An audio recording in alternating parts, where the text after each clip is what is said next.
শুনছি ততবার শুনতে ভালো লাগে। এই কোরআন কোনদিন মিটবে না, মিটাতে কেউ পারবে না, কারণ কোরআন মুমিনদের সিনাতে মজুদ আছে।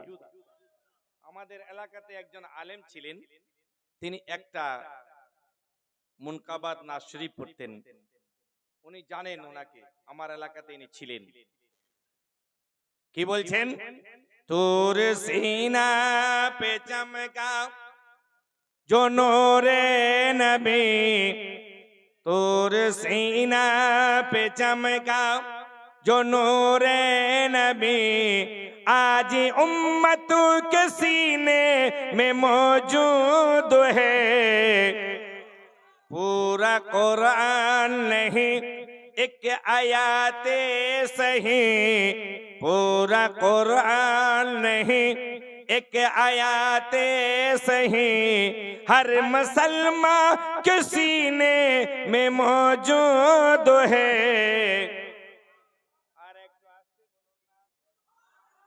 আরো একটু আস্তে বলুন। আপনারা চুপ থাকেন, পিছনের গুলো বলুন।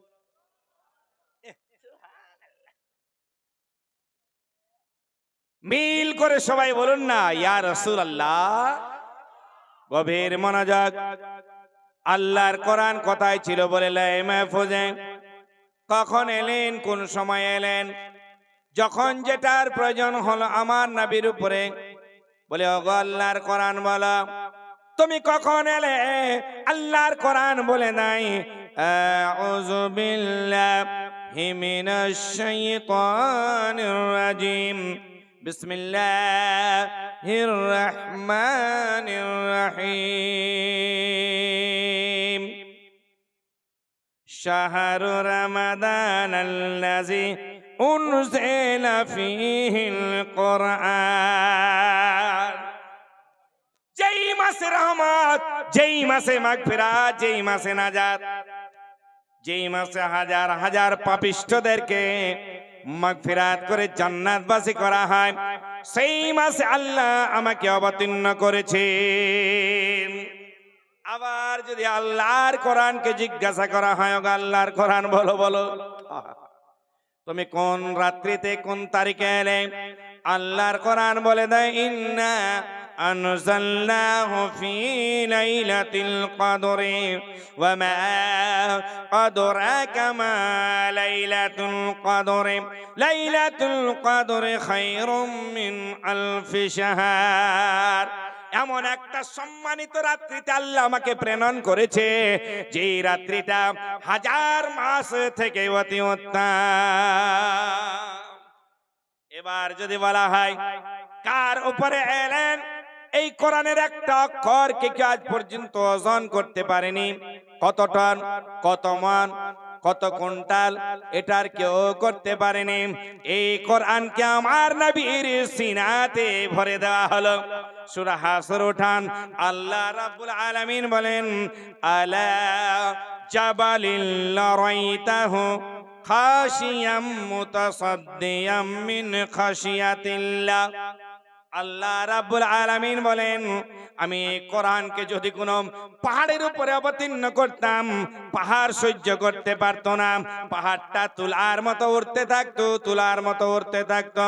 মুসলমান, ওই কোরআনকে আমার নবীর সিনায় ভরে দেওয়া হয়েছে। খুব গভীর মনোযোগ। আজকে হয়তো ভাবছি আমরাই শুধু কোরআন পড়ি। আপনি জানেন গ্রামটার নাম গুঠিন, গ্রাম। ওখানে একজন হিন্দু ভাইয়ের বাড়ি।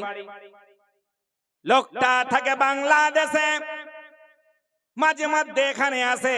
একবার আমি ওখানে মাদ্রাসা করছিলাম, হঠাৎ করে এসে বলেন আসসালামু আলাইকুম। আমি তো জানি না যে হিন্দু না মুসলমান, তো ওয়ালাইকুম বলে দিয়েছি। বলছি আমি কিন্তু হিন্দু লোক। ঠিক আছে, কি বলবো, আর কিছু বলার নেই। বলছি আমি ওযু বানিয়ে এসেছি। বলে কেন ভাই? বলে আমি কোরআন পড়বো। না করা যাবে? কি করব, কিছু করার নাই। কোরআন নিয়ে বসলো। আমি বললাম আপনি আমার কাছে পড়বেন? বলছে আমি পড়েছি, আগে একটু দেখুন তো আমি কেমন পড়ছি, ঠিক আছে কি নাই। খোদার কসম খেয়ে বলি মুসলমান, ওই হিন্দু ভাই আমার কোরআন থেকে বারবার করে মুখে লাগায়, চুমা দেয়, সিনায় লাগায়। কোরআনটা আদবের সঙ্গে খুললেন, আর খোলার পরে পড়তে লাগলেন সূরা বাকারা। এত স্পিডে পড়ে যায় আমি তিনার দেখে যেতে পারি না, এত তার শুদ্ধ ভাষায় কোরআন পড়ছেন। মুসলমান, আজকে আমেরিকার মাথা খারাপ হয়ে গেল।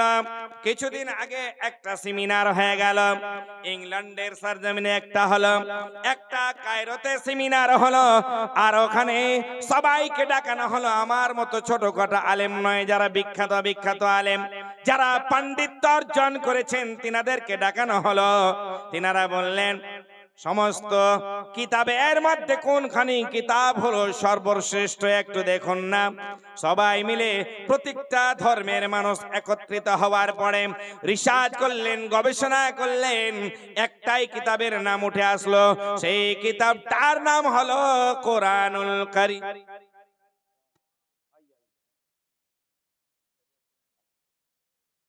সেই কিতাবটার নাম হলো কোরআনুল কারীম। বলে এবার বলো তো, সারা বিশ্ব মাঝে বৈজ্ঞানিকদের মধ্যে বড় বৈজ্ঞানিককে এবার যখন রিসার্চ করানো হলো, দেখতে পাওয়া যায় সব থেকে বড় বৈজ্ঞানিক জিনার নাম মুহাম্মাদুর রাসূলুল্লাহ সাল্লাল্লাহু তাআলা আলাইহি ওয়াসাল্লাম। জোরে বলা যাবে না? আরে যা কিছু পেয়েছি আজকে নবীর বা দৌলতে পেয়েছি, যা কিছু পেয়েছি। আজকে এলান করছে নারীদেরকে অগ্রাধিকার দিতে হবে, কিন্তু আমার নবী আজ থেকে 1450 বছর আগে নারীদেরকে অগ্রাধিকার দিয়ে গেছেন। জোরে বলুন না। আজকে মায়েরা খুব খুশ, 500 টাকার জায়গায় 1000 টাকা হলো লক্ষ্মী ভান্ডারের টাকাটা। অগ্রাধিকার আমার নবী দিয়েছে। আরে তোদেরকে ইসলাম কি পূর্ণাঙ্গ ইসলাম? ইসলাম কাকে বলা হয়? ইসলামের ঢাঁচাতে আমরা নাই। শুধু বলছে পীর কা দামান नहीं छोड़ेंगे, খাজা কা দামান नहीं छोड़ेंगे, গৌস কা দামান नहीं छोड़ेंगे। আর সকাল বেলা ফজরের নামাজ চুপচাপ ঘুমাবো, এটাই আমাদের অভ্যাস। খুব গভীর মনোযোগ দিয়ে শুনবেন ভাই, বলবো না শেষ করব, শুনবেন? একবার উঠিয়ে বলুন না, ইয়া রাসূলুল্লাহ। আমি কোন নেতার জন্য বলছি না, আমার নবীর জন্য।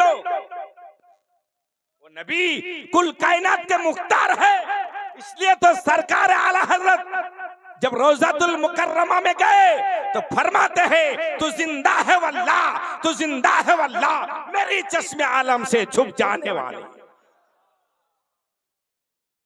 और सुनो, हुजूर मुफ्ती आजम हिंद फरमाते हैं मेरा अमाल का बदला तो जहन्नम ही था, मेरा अमाल का बदला तो जहन्नम ही था, मैं तो जाता सरकार ने मुझे जाने ना।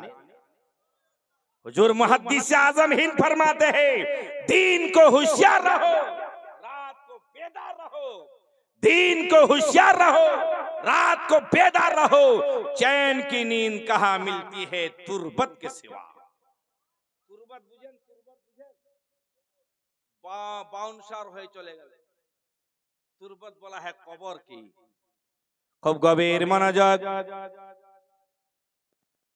সুন্দরভাবে বসে আছেন বন্ধুগণ। বাবাজি আমার, আমেরিকার সরজমিনে আমাদের মতো মুসলিম নয়, নন মুসলিম ভাইরা কোরআনকে গবেষণা করেন, কোরআনকে নিয়ে উঠেন, কোরআনকে নিয়ে বসেন, কোরআনের শানে নজুল জানেন, তাফসীর জানেন।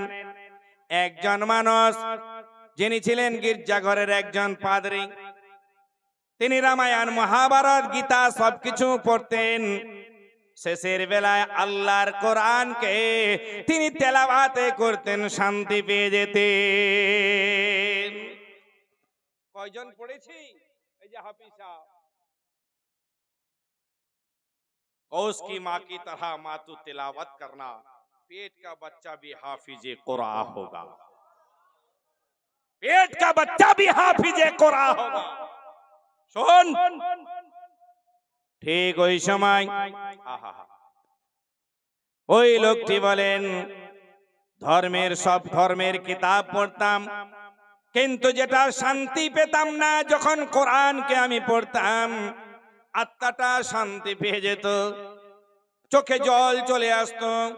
পড়তে পড়তে পড়তে পড়তে একদিন চলে গেলাম ইন্নাদ্দীনা ইনদাল্লাহিল ইসলাম, আল্লাহর কাছে মনোনীত ধর্ম হলো ইসলাম। জোরে বলা যাবে? আর একটু আস্তে, আরো আস্তে। আল্লাহর কাছে মনোনীত ধর্ম হলো ইসলাম। তিনি চিন্তায় পড়ে গেলেন, আমি এত বড় একজন পণ্ডিত, এত বড় একজন শিক্ষিত, আমি কি আমার জীবনটাকে সার্থক করতে পারিনি? আমি কি স্বর্গে যেতে পারবো না? আমি কি জান্নাতে যেতে পারবো না? মুসলমান ইহনো সময় তিনি গবেষণা শুরু করলেন ইন্নাদ্দীনা ইনদাল্লাহিল ইসলাম সম্পর্কে। একদিন নয়, 2 দিন নয়, 1 মাস নয়, 2 মাস নয়, 1 বছর নয়, 2 বছর নয়, 3 বছর নয়, 4 বছর নয়, একাদিক্রমে 13 থেকে 14 বছর গবেষণা করে দেখেন এই কোরআনের ভিতরে কোথায় কয়লার খনি তা পাওয়া যায়, কোথায় পেট্রোলের খনি তা পাওয়া যায়, কোথায় রূপোর খনি তা পাওয়া যায়, কোথায় স্বর্ণের খনি তা পাওয়া যায়। গোটা মানচিত্রটা কোরআনের ভিতরে রয়েছে।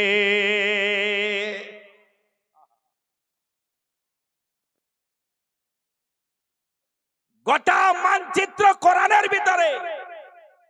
ঠিক ওই সময় উনি চিন্তা করলেন, আমি যদি কলমার ছায়াতলে আশ্রয় না নিই, কোনদিন আল্লাহর জান্নাতে যেতে পারবো না।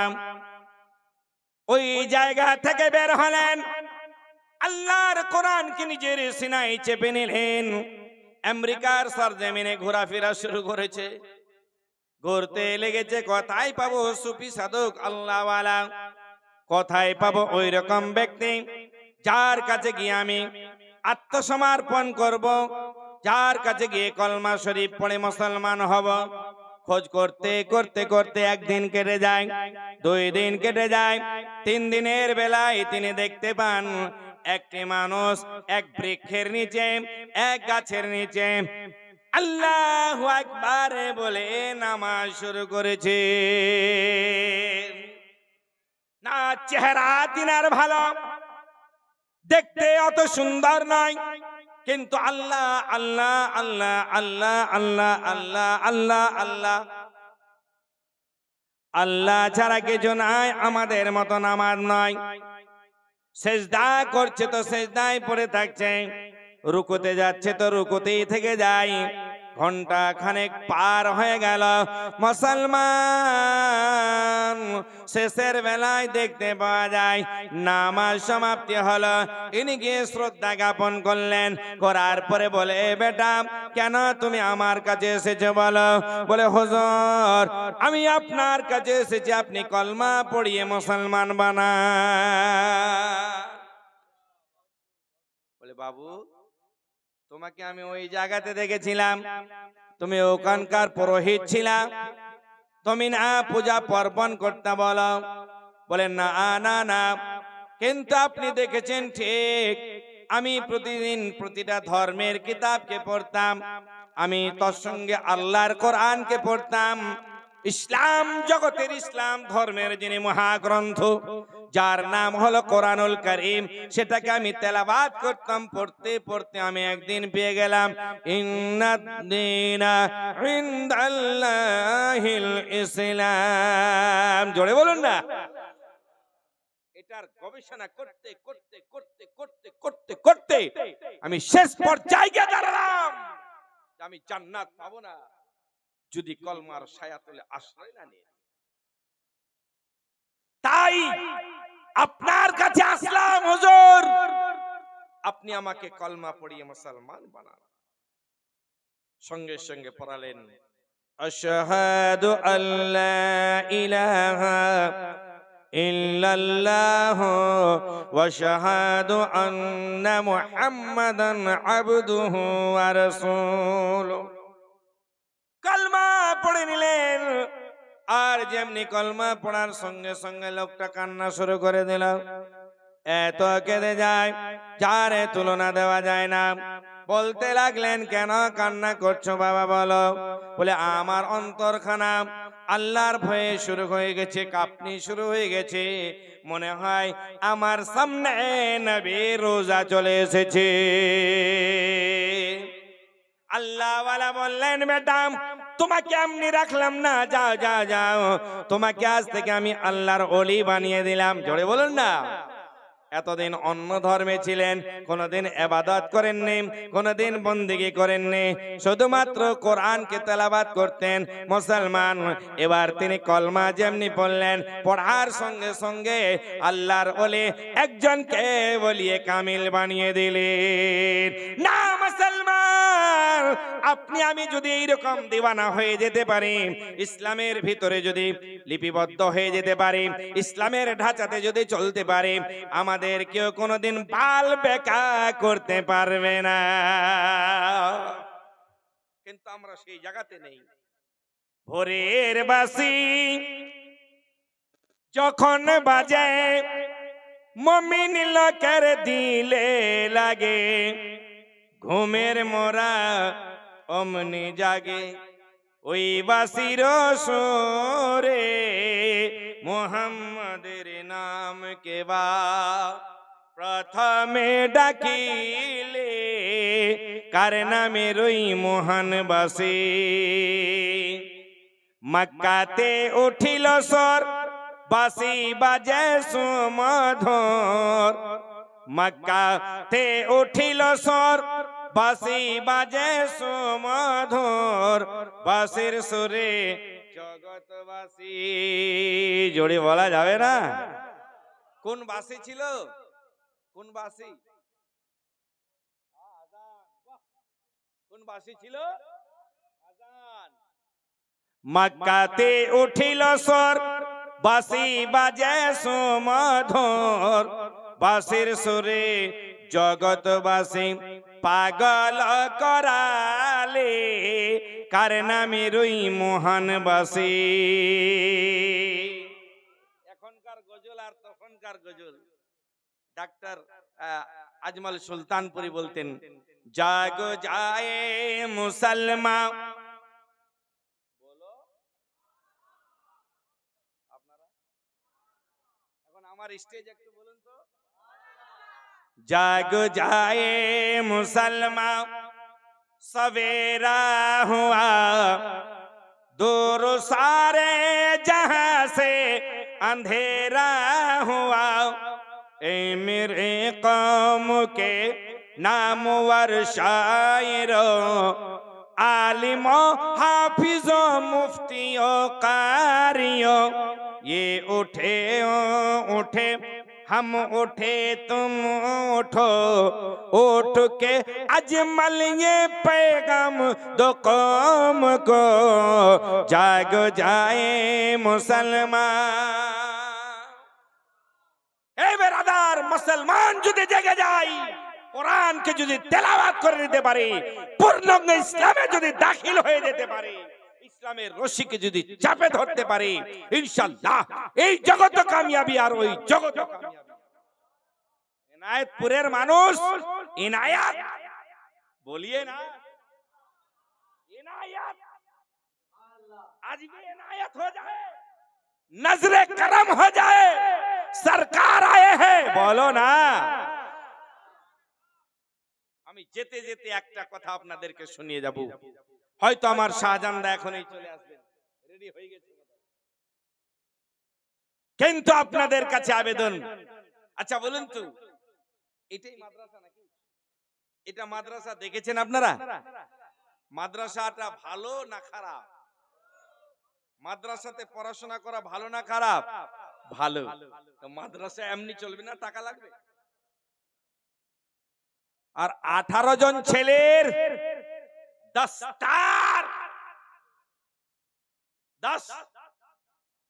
একে চন্দ্র, দুয়ে পক্ষ, তিনে নেত্র, চারে বেদ, পাঁচে পঞ্চবান, ছয় ঋতু, সাতে সমুদ্র, আটে বসু, নয় নিমগ্র, 10 দিক।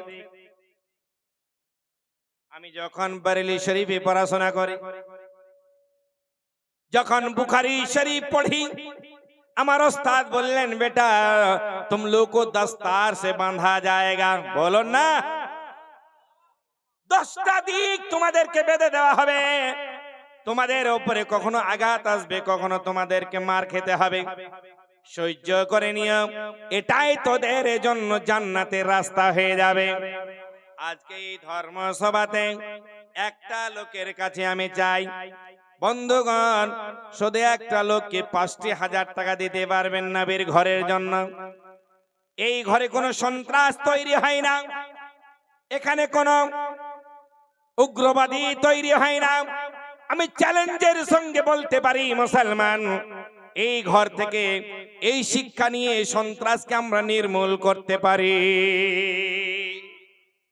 সন্ত্রাস এখানে তৈরি হয় না, এখান থেকে সন্ত্রাসকে নির্মূল করা যায় এমন একটা খোদা আল্লাহর নবীর ঘর।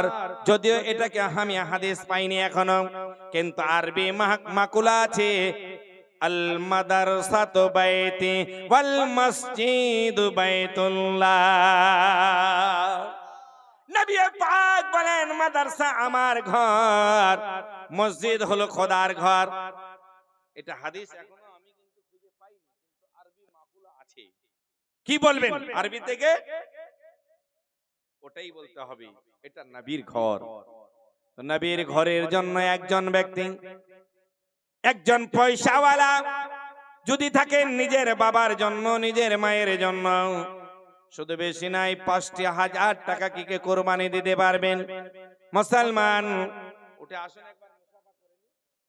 সুবহানাল্লাহ, নারায়ে তাকবীর, নারায়ে তাকবীর।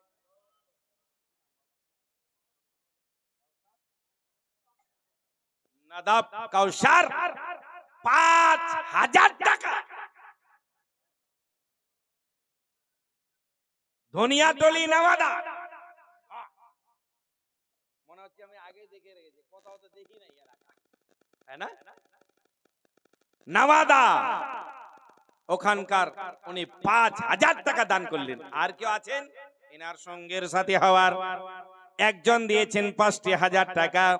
যদি কোনো থাকেন বাপের বেটা, কালকে এক জালসাতে ছিলাম, এক একটা লোক 15,000, 11,000, 10,000 করে দান করলেন। জীবনের জীবন আল্লাহর নবী, নূরের নবী গো, আপনি নবী আমার জীবনের জীবন। ভাইজান, কে দিলে এটা টাকা? নূরের নবী গো, আপনি নবী আমার জীবনের জীবন। নবী রাহমাতাল লিল আলামিন, আপনি উম্মতের জামিন, গুনেহগার উম্মতের আপনজন। আল্লাহর নবী, নূরের নবী গো, আপনি নবী আমার জীবনের জীবন। দেখাই আপনার মুজজা, ভাগ্যবতী মা খাদিজা, সইপা দিলেন জীবন আর যৌবন। ওরে ধন দৌলত যা ছিল, চরণে লোটায়া দিল, আপনারে বানাইলেন আপনজন। জোরে বলুন না, আল্লাহর নবী, নূরের নবী গো, আপনি নবী আমার জীবনের জীবন। কেউ নাই ভাই? আর একজন 5,000 টাকা। যদি কেউ থাকেন বাপের বেটা, খুব তাড়াতাড়ি করে আসুন। একজন 5,000 টাকা দেওয়ার মতো লোক নাই?